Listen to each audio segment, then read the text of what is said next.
रहस्यों को समझने में सक्षम होता था। इसी कारण हम कोई अच्छे काम करते तो तिलक करवाते ज्ञान केंद्र खोलने के लिए, और चोटी बांधते कि वो मस्तिष्क का हिस्सा ज्यादा सेंसिटिव हो। अभी के विज्ञानी बता रहे, लेकिन भारत के संतों ने तो हजारों वर्ष पहले बताया है कि तुम्हारे स्थूल शरीर में ईश्वर की देवी शक्तियां छुपी है, तुम्हारे सूक्ष्म शरीर में ईश्वर की आत्मिक शक्तियां छुपी है, और तुम्हारे कारण शरीर में सारी सृष्टि का कारण तत्व पर ब्रह्म परमात्मा को जगाने की योग्यता है। मानव तुझे नहीं याद है, तू ब्रह्म का ही अंश है, कुल गोत्र तेरा ब्रह्म है, तू ब्रह्म का ही वंश है, तू पर ब्रह्म परमात्मा की सनातन संतान है। कभी डर को फांस में फटकने मत देना। ईश्वर हमारे साथ है, परमात्मा हमारे साथ है, भारत का ज्ञान हमारे साथ है, भारत के ऋषियों का आशीर्वाद हमारे साथ है। हम विफल नहीं होंगे, सफल होकर ही रहेंगे। हरि ओम मां, हरि ओम मां, हरि ओम मां, हरि ओम। इस भूषा इतनी सात्विक पवित्र थी, जैसे अभी ये बच्चियां देवी जैसी लग रही हैं। सबको प्रणाम है। जय जय, जय जय तो बोलो, जय जय। वो ऐसी पवित्र वेशभूषा धारण करके गई थी। ऐसा नहीं कि बॉय कट, लाली लिपस्टिक और दिल के टुकड़े हजार, कोई यहाँ गिरा कोई वहां गिरा, नहीं, भारत की देवी की नाई होकर गई थी वो। जब वो सुलभा राजा जनक के दरबार में गई, जनक ने उसका प्रभाव देखा, उसकी पवित्र सौम्य मूर्ति देखी। जनक का हृदय श्रद्धा से उस कन्या को देखने को लालायित हुआ, मानो धरती की कोई देवी ने ही कन्या का रूप धारण किया होगा। भूदेवी आई है मानो। बोले, तुम कैसे आई हो, तुम्हारा परिचय क्या है? उसने बोला, मैं राजा तुम्हारी परीक्षा लेने को आई हूं। जयराम जी बोलना पड़ेगा। भारत की कन्या भारत के सम्राट को कहती है उसके राज दरबार में जाकर, राजा मैं तुम्हारी परीक्षा लेने को आई। कैसा होगा कन्याओं के जीवन में आध्यात्मिक ओज, कैसा होगा उन बालिकाओं के जीवन में आत्मिक बल। जहां पंडित लोग खुशामद करते थे, जहां तपस्वी लोग भी जनक की जय जयकार किए बिना नहीं रहते थे, और जहां भाट और चारण दिन रात उनके गुणगान गाने में अपने को भाग्यशाली मानते थे, वहां भारत की वहां 16 वर्ष 17 वर्ष की कन्या कहती, राजन मैं तुम्हारी परीक्षा लेने को आई हूं।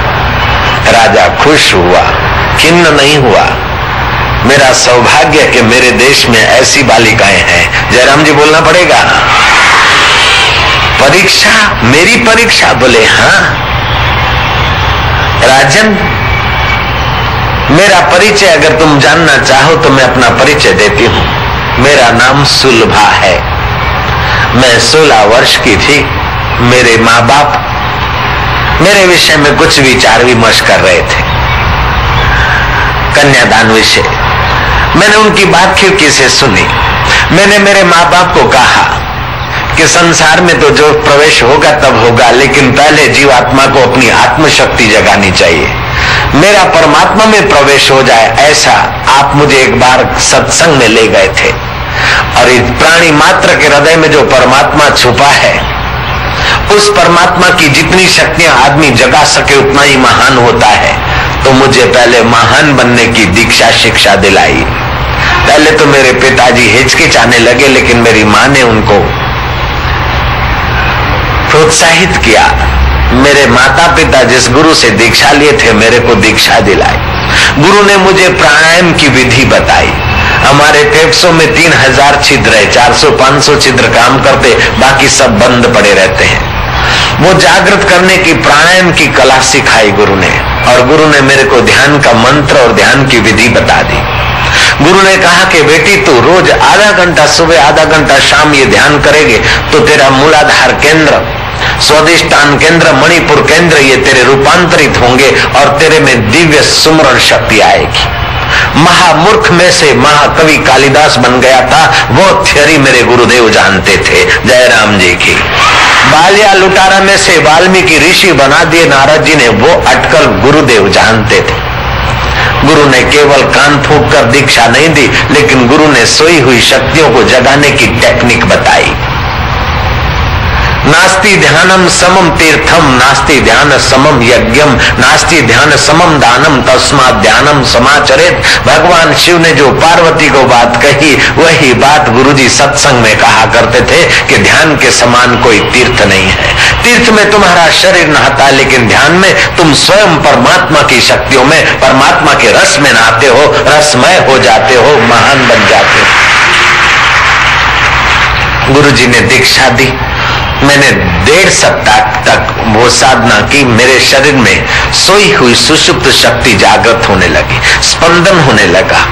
गुरु ने कहा जो हो से संकोच नहीं करना, उसे सहयोग देना। कभी तो मैं ध्यान में ऐसा आनंद से हंसती, भाव विभोर हो जाती, लेकिन अंतर आत्मा की शक्तियों का एहसास भी करती। ऐसे 6 महीने की साधना ने मेरे जीवन में 4 चांद लगा लिए। एक बार पढ़ूं याद रह जाए और कवित्व शक्ति मेरी जगने लगी। गुरु ने कहा इससे भी आगे बढ़ो। गुरु ने फिर तत्व ज्ञान मुझे दिया और गुरु कहते थे कि बुद्धि की शक्ति का विकास है, मन की प्रसन्नता का विकास है, ये रोग प्रतिकारक शक्ति का विकास ऐसे होता है। ये विकास जहां से पनपता है उस अपने स्वरूप को जान, मन तू ज्योति स्वरूप अपना मूल पहचान। गुरु ने तत्व ज्ञान की भी बरसात कर दी महाराज।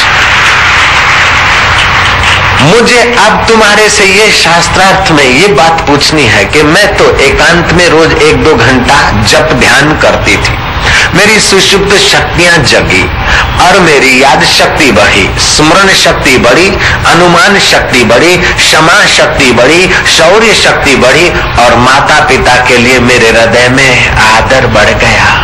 पहले तो माँ की बात सुनकर कभी मुंह मरोड़ लेती, अब पता चला कि मातृदेवो भव, वो मेरा भगवान परमात्मा माँ के अंतःकरण को चला रहा है। माँ भोजन करती, उसका रक्त बनाने वाला देव माँ के अंदर है। उस देव को मैं नमस्कार करने लगी। पिता का, माता का मैं प्रेम से